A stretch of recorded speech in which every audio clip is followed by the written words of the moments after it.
He was accused of taking his best friends' lives, but blames his other self. In 2019, 19-year-old rapper YNW Melly was arrested for allegedly taking the lives of his two closest friends, YNW Juvie and YNW Sackchaser. They weren't just collaborators, they were childhood friends. They came up together. That's what made what happened next even harder to believe. At first it seemed like a tragic drive-by shooting. Melly and another associate, YNW Bortlen, rushed the victims to the hospital. They told staff they had been caught in an ambush, but that story didn't hold up for long. Ballistics showed something chilling. The shots weren't fired into the car. They were fired from inside it. Authorities believe Melly pulled the trigger and then, with Bortlen's help, staged the scene to look like a random attack. They even fired extra rounds from outside the vehicle, after Juvie and Sackchaser had already passed, just to sell the lie. Both Melly and Bortlen were charged with 2 counts of first-degree homicide. They both pleaded not guilty. But here's where things got even stranger. In interviews and songs, even before the incident, Melly hinted at battling something dark.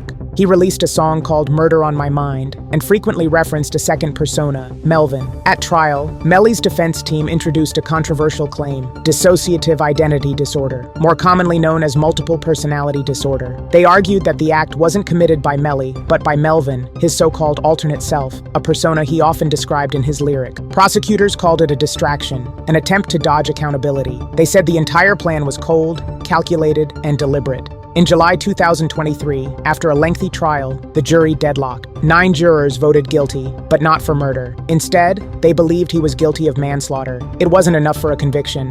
The judge declared a mistrial.